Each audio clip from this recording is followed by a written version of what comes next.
What is up, everybody? This is SlamZoneSports coming at you with another video. I am your host today, Fatal Streams. And before we get started in today's prediction video, I just wanted a little short recap.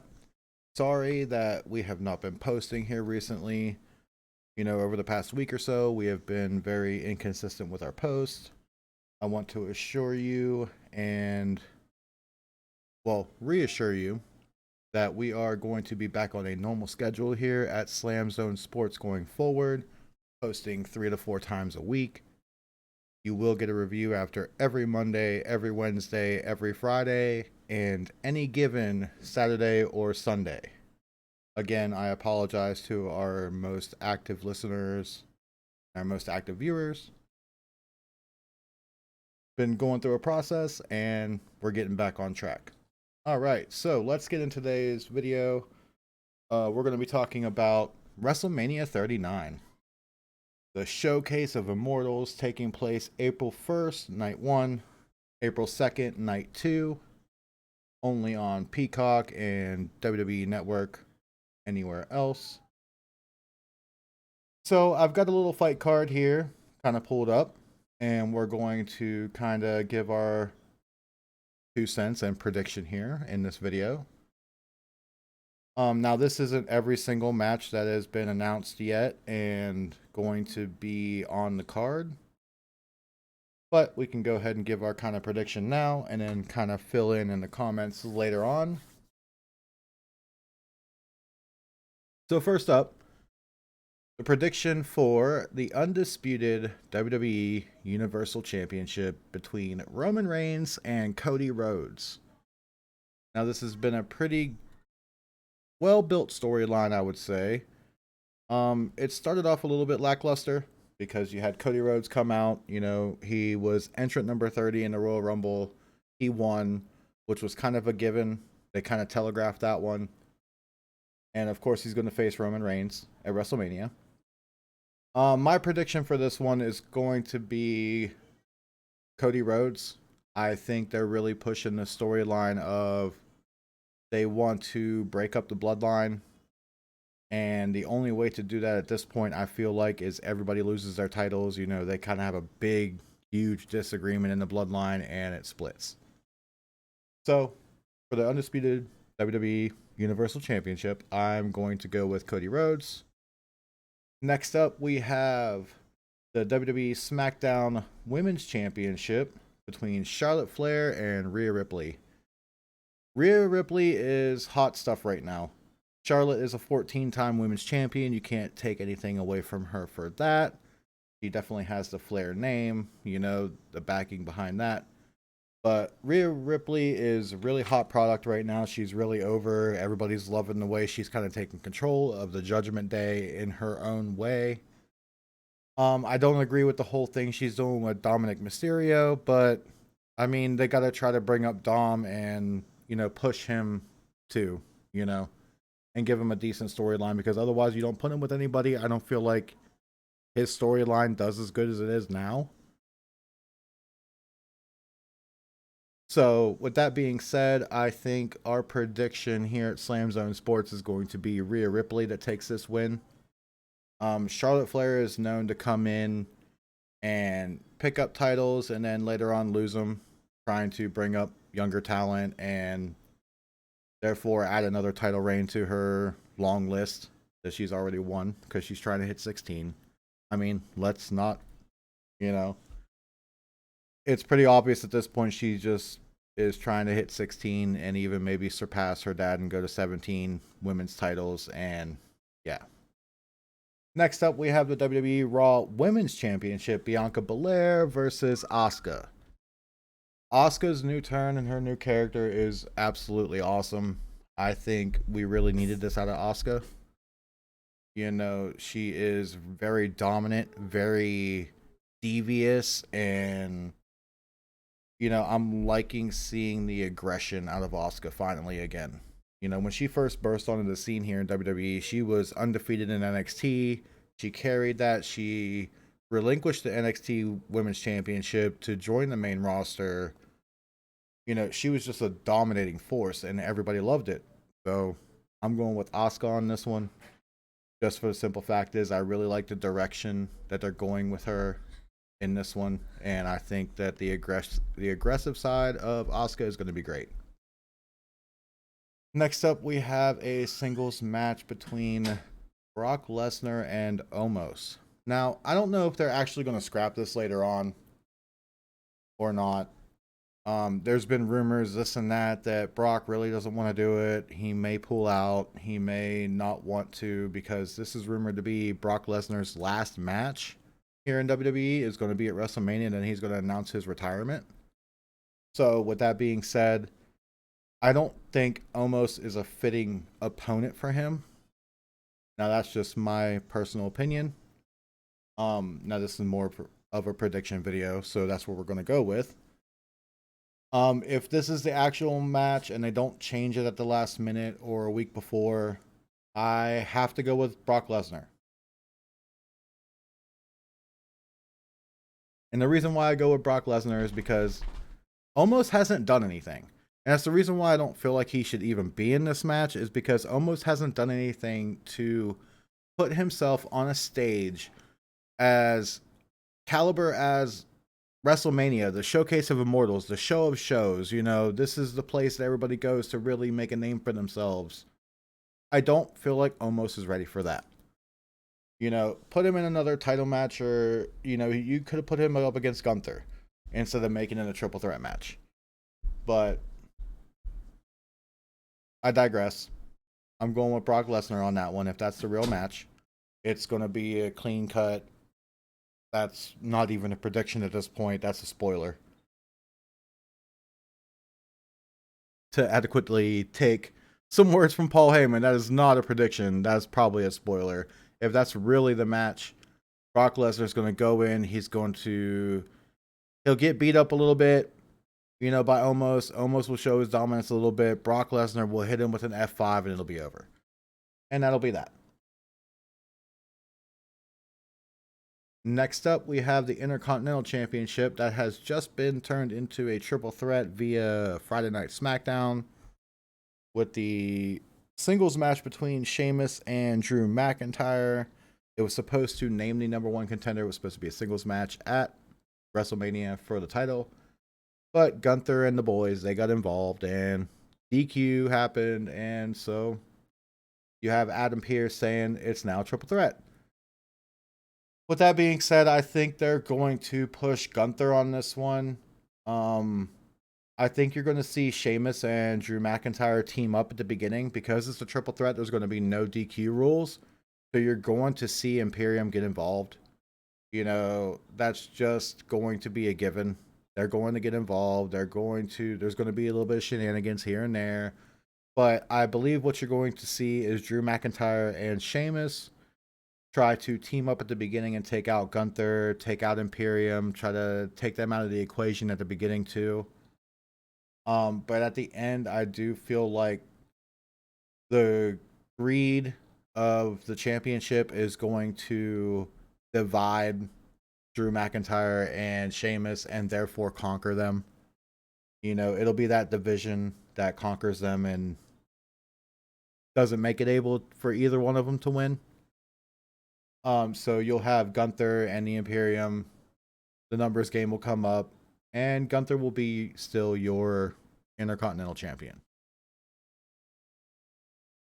I don't really see them going any other route with that. Maybe Drew McIntyre, but honestly, my prediction right now is Gunther, because they're really pushing him. He's pretty over with the crowd right now. He's really over in the UK.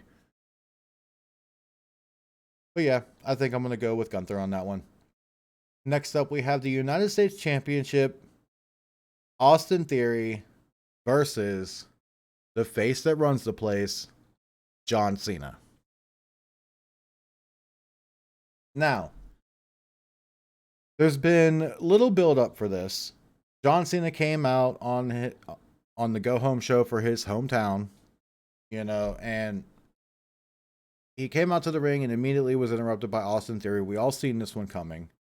There's been rumors going for months ahead of this saying that John Cena was going to be facing Austin Theory at WrestleMania for the title. Now this match could go either way. This is a really hard one to predict. And John Cena kind of hit the nail on the head in his promo, even though it was a shoot and it was a thing just for TV. But there was a lot of truth to it too, because no matter who really wins this, Austin Theory loses. Because if he beats John Cena, he's then got to, prove that he was the caliber of beating John Cena at WrestleMania and then being able to carry the championship and have a valuable push afterwards. Now, if John Cena wins, Austin Theory's buried. John Cena comes back after, practically years off, little appearances here and there, little matches here and there, and beats Austin Theory. He's done. He might as well quit. Like, he might as well go to AEW at that point because he'd be buried. There'll be no coming back from that, no push that's going to bring him up and put him over. Just no way.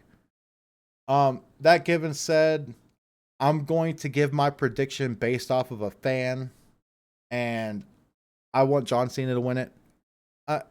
And look, this is just me being a fanboy.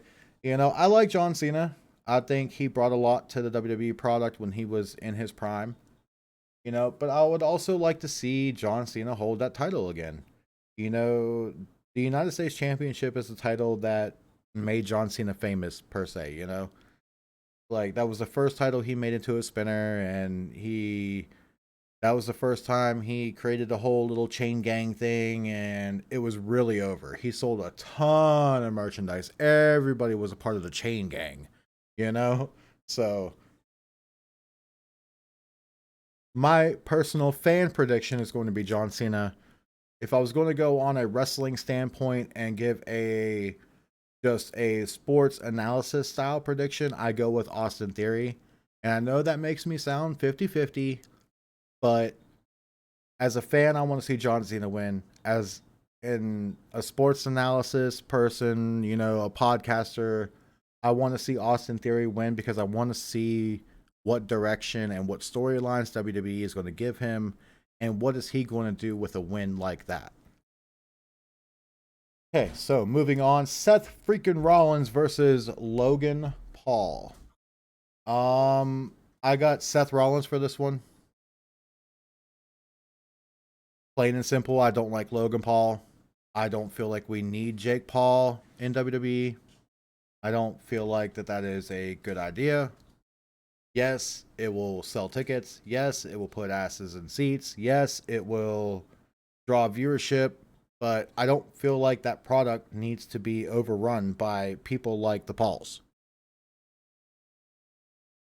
Just my personal opinion. So the winner of this match I got going to Seth freaking Rollins. I love Seth Rollins. He is an absolute legend. There's a lot more for him, I believe, if they're willing to push him and give him the storylines, and he's willing to do it as well, because you never know what his schedule is like, and what he really wants to do creatively. But I feel like Seth Rollins has got a lot more to give us as far as really AAA style matches and main event card title matches. I feel like Seth Rollins has a lot to offer. So I got Seth Rollins on that one. So the next one, we got a 6-woman tag team match. Trish, Lita, Becky Lynch versus Damage Control. Bayley, Dakota Kai, and Io Sky. I got Trish, Lita, Becky winning. Just for the simple fact that I think that they're trying to give these ladies one more big WrestleMania moment for Trish and Lita, and I think they're finally going to hang up the hat, not come back, stay retired. But I mean that begs to differ because you never know, because Lita and Becky, they're still holding the tag team titles, so you never know. You never know what happens after that. But I got Trish Stratus, Lita, and Becky winning that one.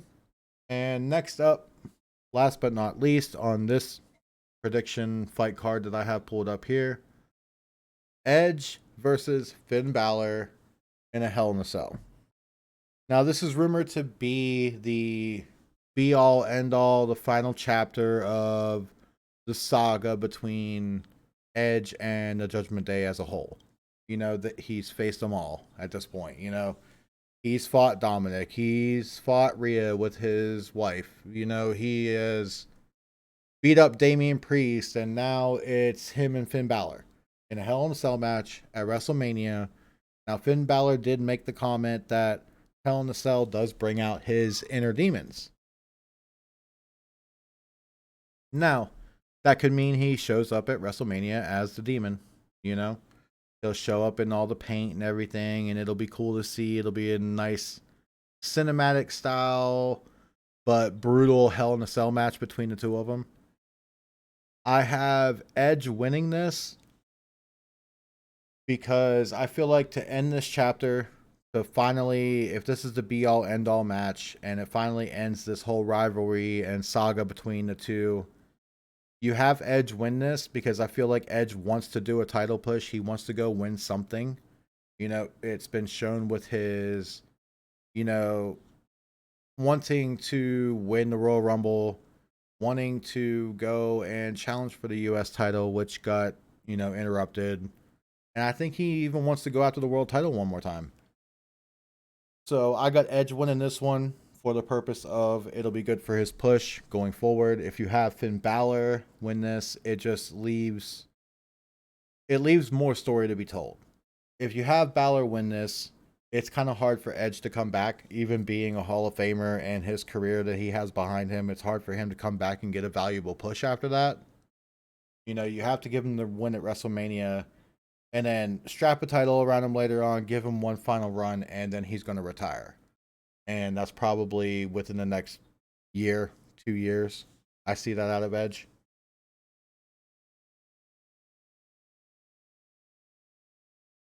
Okay, so with that being said, that is going to be our prediction video for this one. As they release more matches, I may do a part 2 to this prediction and predict the rest of the matches as well. Until then, please, in between now and April 1st and 2nd, leave your comments down below. I love reading them. I love coming and seeing them. And let me know what you guys think. Let me know what your predictions are for WrestleMania 39, the Showcase of Immortals, and yeah. Like I said, we will be posting more coming up this week. This is just the first of many videos coming up. You can guarantee at least 3 to 4 videos out of me per week at the end of each wrestling show.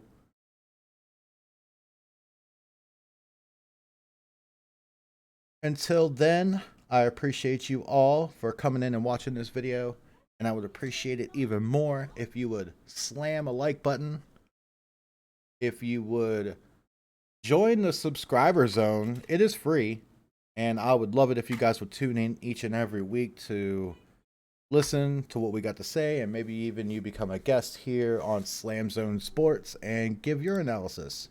And maybe I even pull up your comment or something and answer it on the video. Until next time, I appreciate you all, and we'll see you next one.